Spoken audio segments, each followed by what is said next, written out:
Seconds out, delighted to present the latest edition of DiBella's Digest with the man himself, Lou DiBella. It's there's nothing wrong with your screen, do not adjust your sets. It's a still shot this week with Lou in all his audible glory, but unfortunately not the visual glory this week, just due to some technical issues we've been having. But Lou, how are you and how's your week been?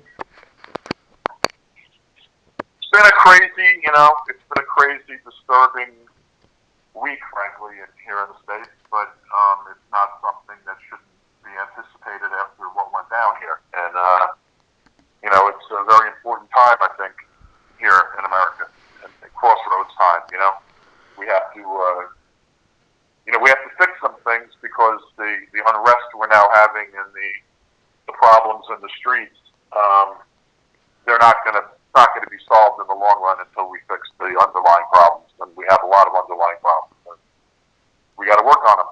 I don't want to get political. I don't want to talk about this too much, but frankly, it's impossible to ignore what's going on. And I think that you can't sit there putting up a dark, going silent for a day and putting a black, screen up on your social media or whatever is nice. But it doesn't really do much. So what we got to do in the long run is over here make sure that we work together to make the system of criminal justice and policing and jailing people fairer and more equitable for everybody. And the last thing I'm going to say on this topic is there is no middle ground when it comes to racism. You're racist or you're not, and you're racist or you oppose racism actively. And if you don't oppose racism actively, and you could sit there and you could watch the kind of thing that happened to George Floyd, and those kind of things happen all over the world. You know that they've happened in the UK. They've happened all over the place. I mean, we have a big problem here, but there's a big problem all over the world with racism and against black people, and it's existed forever. Either you stand against it, or by not actively standing against it, you're standing with it. So in my mind, it's either you're racist or your actions and the way you conduct yourself show that you're not. And part of that responsibility, if you're not, is to stand against obvious examples of racism. And we're in a sport that's been, particularly in our country, dominated by African American fighters I can't even go back to when.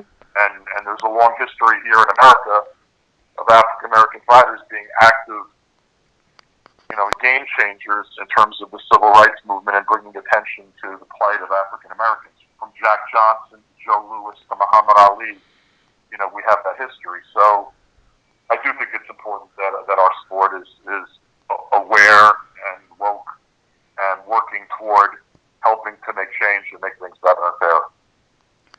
Yeah, I couldn't agree more. What kind of experience are you having on the East Coast where you are? Because I know the tragedy unfolded in Minneapolis, but it seems to have stretched not just across the states, but overseas as well. So what experience are you having where you are? There's been a lot of violence, and there's been a lot of peaceful protests, and people raising their voices appropriately to challenge the existing system and to try to argue for change. There's also been a lot of people on the far left and the far right, and criminals and looters that have gotten involved and are simply taking advantage of this time and this situation for their own personal gain. And we've had police officers, there's been violence against police officers, which is not appropriate. There's been violence where police officers in circumstances have used what I would consider to be excessive force to deal with what's going on in the streets. But we have issues. I mean, I was driving my car a half hour ago. They're boarding up some businesses in a luxury shopping area a couple of miles from my house because there was a threat from an online threat from out of state anarchist groups. So I mean, it's strange, and but the protesting and the reason for this. I mean, if you watch that video of George Floyd, it was sickening. But that wasn't even the first time that happened. I mean, Minnesota, there was a guy named Philando Castile who was just a hard-working guy that worked at a local school in a car with his 4-year-old daughter and his wife, and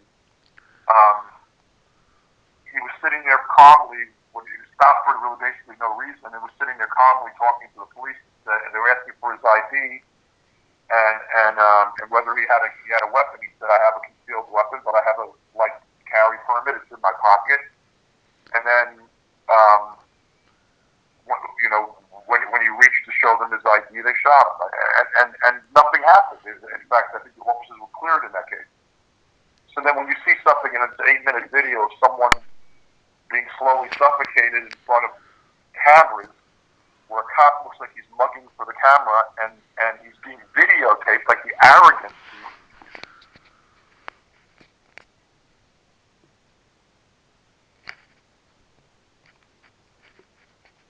Lou, are you still there? Yeah, I'm here. I can't blame people for how angry they are. No, of course not. And you said earlier about racism not being a grey area and it, actively opposing racism. What would you consider as kind of active opposition? What can we do? Because I think there's a lot of confusion out there among white people specifically in terms of how can we help? How can we help rather than hinder the situation? I mean, part of it is speaking up, but not just speaking up when someone gets killed or has a knee put on their neck for 8 minutes. Speaking up if you see a taxi cab not stopping for a black person and stopping 50 yards later for a white person. Reporting acts of racism. There's also, if you're a corporation, you're a company, right? And you have no black people working for you whatsoever in a big company, but you want to get out there and jump on the bandwagon of screaming for racial equality and racial equity. Well, you got to look at your own backyard. And look, I'll be honest. I have 2 baseball businesses, and they're both in communities that are heavily African American. And we got to do a better job of diversifying our staff. And one of the, we put out statements, and I think we have, one of my businesses in Montgomery, Alabama. We were very, very active in promoting the candidacy of the first African American mayor in the history of the city of Montgomery, Alabama, Stephen Reed, who's a friend of our baseball team, and we did try to help his election efforts, and we have increased the percentage of African American employees since we got to Montgomery. But we're in a city that's 75% black, so having a staff, a working staff that's 90% or 80% white, you can do better. I have a baseball team in Richmond, Virginia, and we clearly have to diversify our staff. Not that we have made no efforts, we have, but we haven't made strong enough efforts if we still have a problem. So it's more than just like, speaking the right words. It's living the right way, not making assumptions, not profiling people. There's a lot that can be done. A lot of it deals with just educating yourselves on history. And here's the other thing: with racism is not only about stepping on a black person's neck. If it's harder for a black person to get a job, if it's harder for a black person, if black people don't have adequate medical care, like you guys don't have this problem because you have a different health system. Sure. But it's no accident that in the United States, where we've had well over 100,000 deaths, that black people are dying at a way different rate than white people. Many more black people are dying, and that's because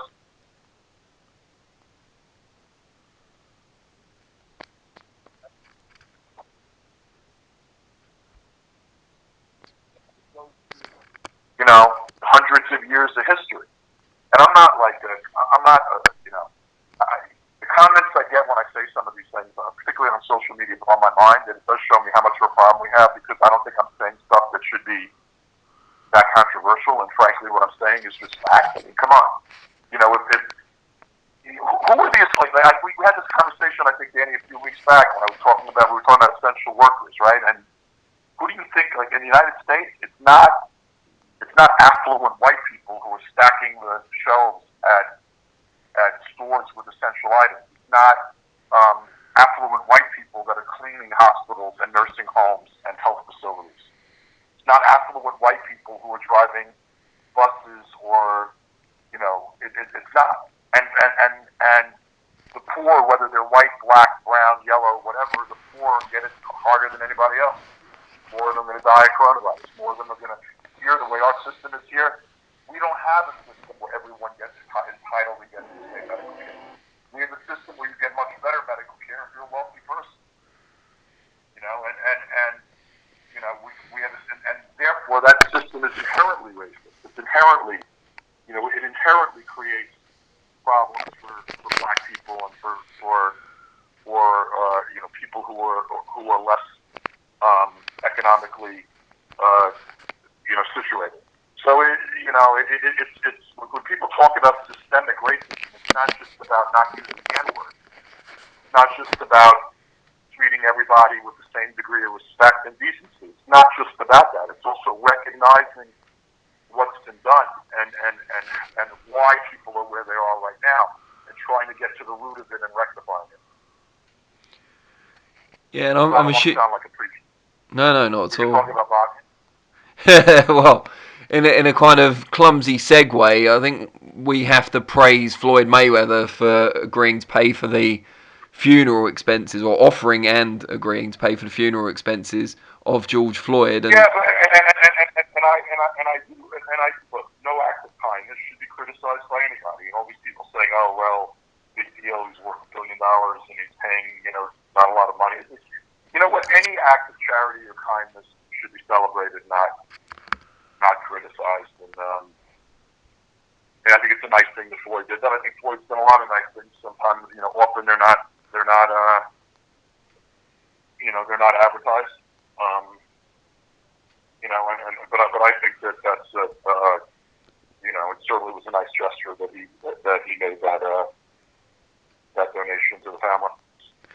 And talking about boxing, obviously we're close. By the way, if you look at the GoFundMe stuff and the stuff that's out there, also the lawsuits that are going to come out of this, the Floyd family is never going to be made whole. They lost their son, brother, father, you know, uncle, etc. Like, the family lost something that can never be given back to them.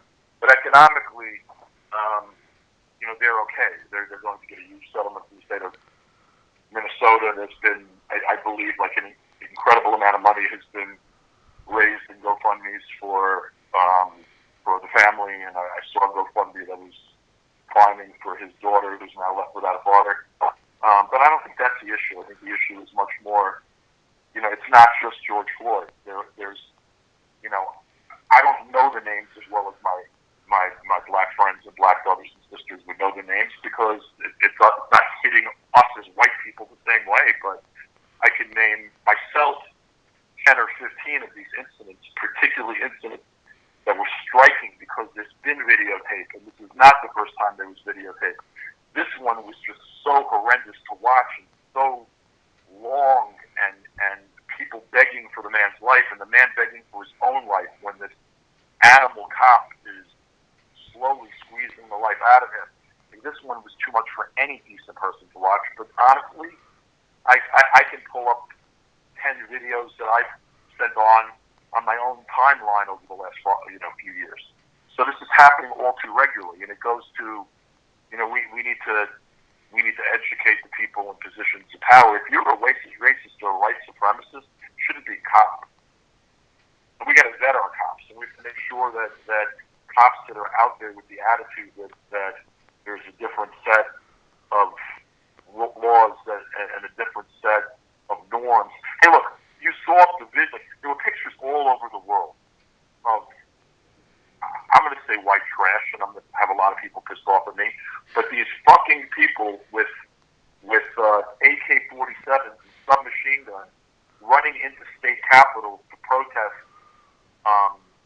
the lockdowns for the coronavirus.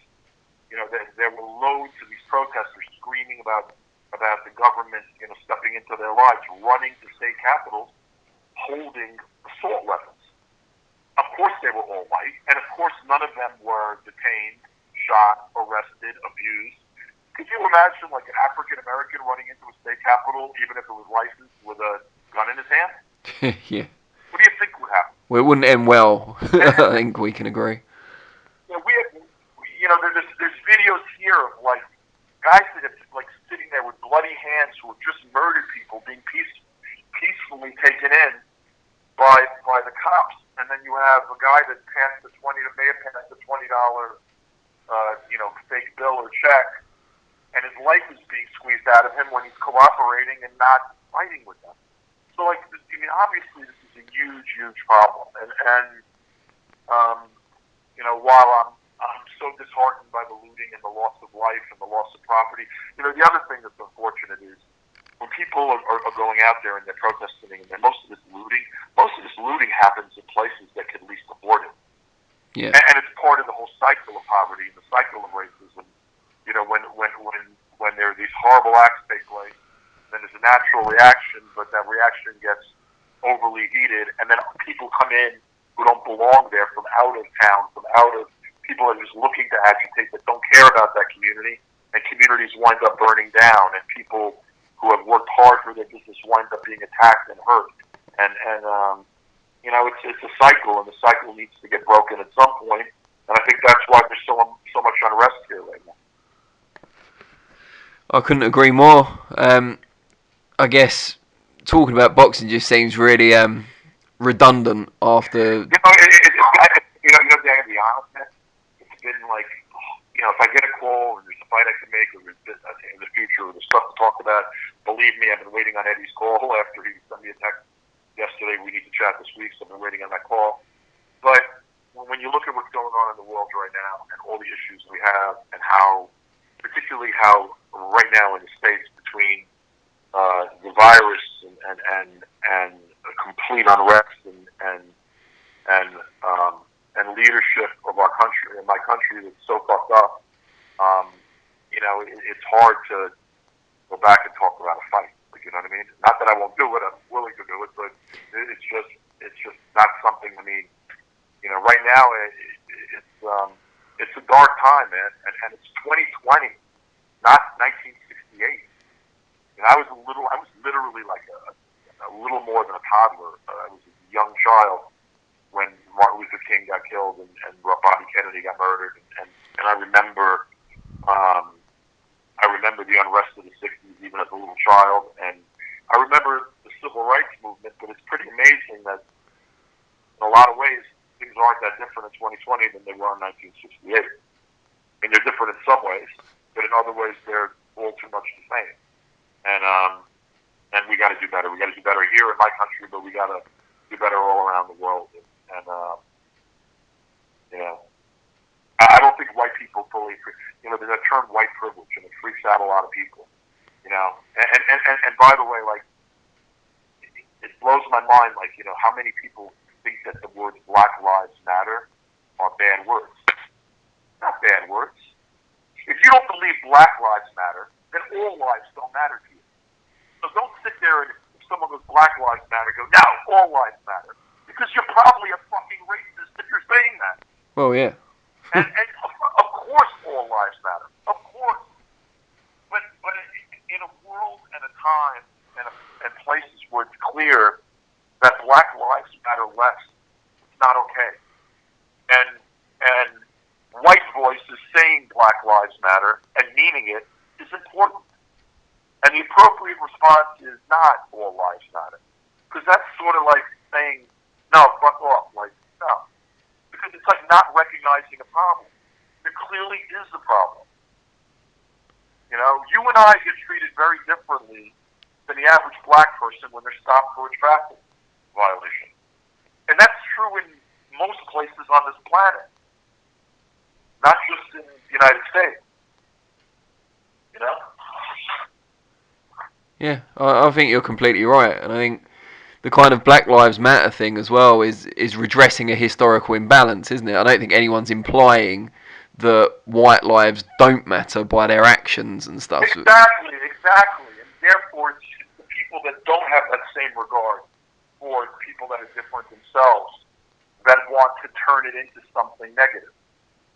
And I got to tell you something, man. Like people don't like that term. White privilege also sets a lot of people off. But if you don't think that it's easier being born a white person than being born a black person, you're wrong. And if you think it's not easier being a man than a woman, you're wrong. And if you think it's not easy being a native, a a white American than being a Mexican American, you're wrong.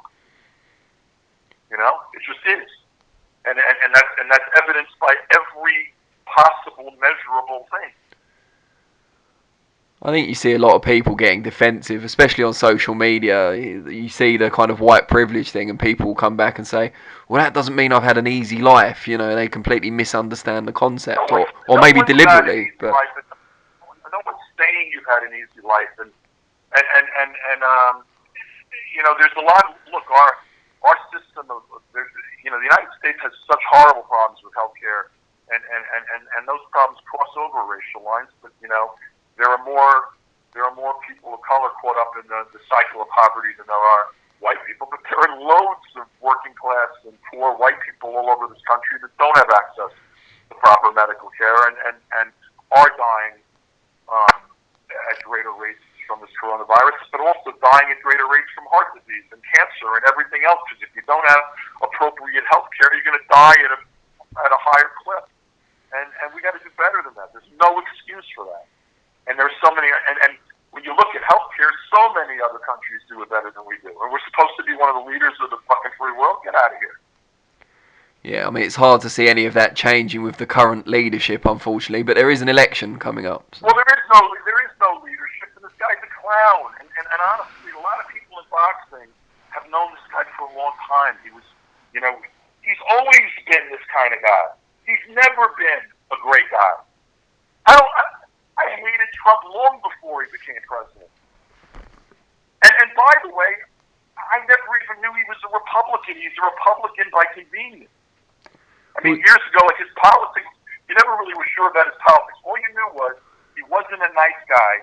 He wasn't a particularly honorable guy.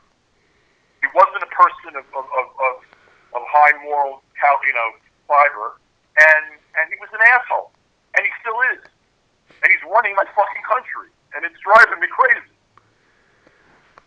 Yeah, I mean, there's enough politics for this phone call, Danny. There's enough politics for this phone call. Yeah, I don't really want to belittle what we've discussed by then kind of switching or segueing to boxing. I don't think there's anything wrong. Maybe it's a good week and a good day not to segue back into boxing. It seems like we're a week away. I have there are fights that are going to be starting on ESPN next week. I have a few fighters that are going to be fighting on ESPN as part of those shows.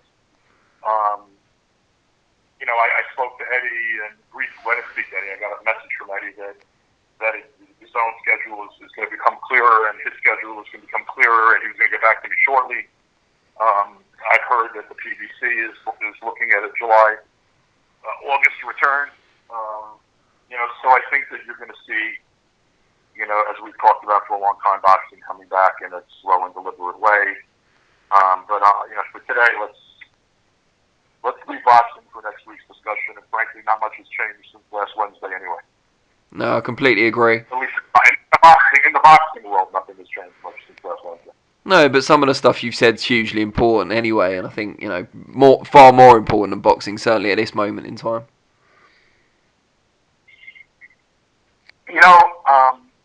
There's a lot of shit that we say, and it sounds like cliche, right? But the reality to fixing racism lies in how you raise your kids, and what values you instill with them, and what examples you set, and how you conduct yourself, and you live your own life, not just with respect to what you tweet or put on Facebook or Instagram, not listening to African American music or having fighters or athletes who are African or black or among your heroes. It lies in how you live your life, how you treat other people, what your actions are. And the only way we're going to fix a problem this big is one person at a time. One act of tolerance, decency, and kindness at a time. One act of charity at a time. And a combined and unified effort, not just words, particularly in my country, to change the inequities that exist in so many areas, including health care, housing, the basic ability to live freely and in peace and support your family, and hardworking people, whether you're black, white, yellow, green, orange, I don't care. If you're working your ass off and you're out there doing the right things to live your life, you should not have insufficient health care. I should not, as a person with than you do.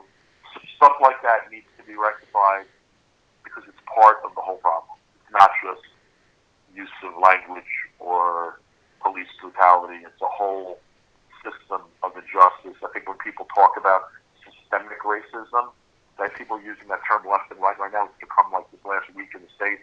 You're seeing it everywhere, but most of the people who are using the term can't tell you what it means. And then when you really look at what it means is you got to change a system that's been stacked against poor and black people in this country for hundreds of years. And it's got to change. Enough. It's 2020.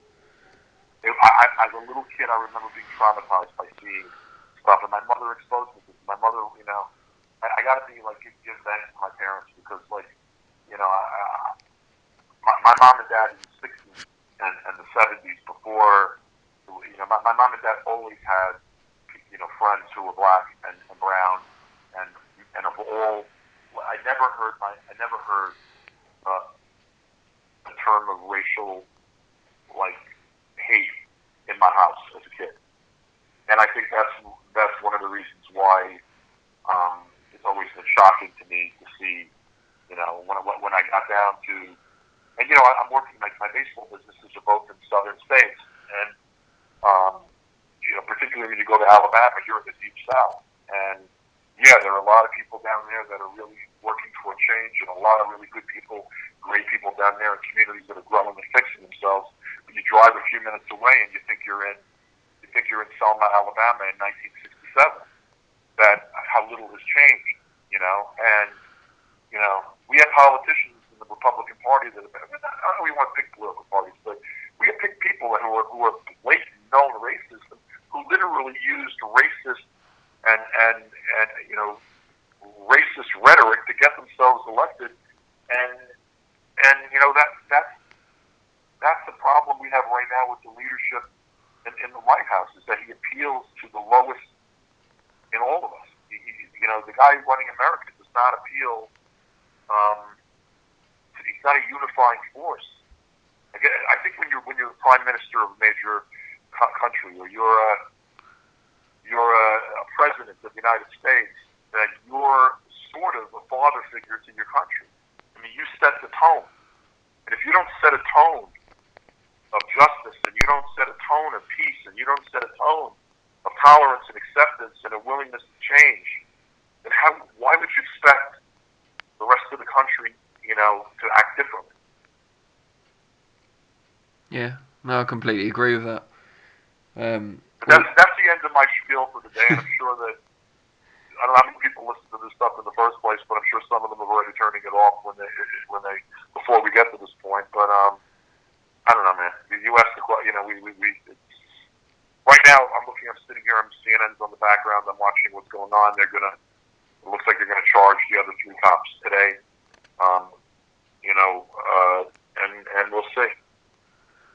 Well, I think it's important people listen to it, not just for our viewing figures, obviously, but because they're important issues, and sometimes you talk about boxing, and sometimes bigger things come up and have to be discussed.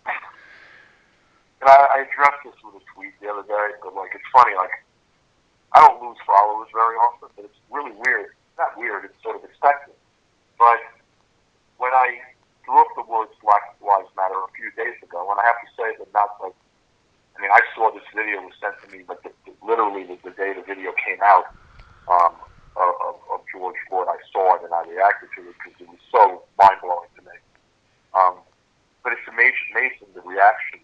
I actually have blocked and muted hundreds of racists, and I think that combat sports, I hate to say this, but I think that there's a degree of attraction that a lot of these people of a races have to combat sports. Because I can tell you, I've had to block endless people, and I've gotten the most hateful, threatening messages, and I don't think I've said much that should be that controversial to good people. You know what I mean? And we just have a problem, and we got to fix it, or more of this stuff's going to keep happening. There will be more George Floyds, and there will be more, violent and both peaceful and violent reaction, because more George Floyd is just simply unacceptable.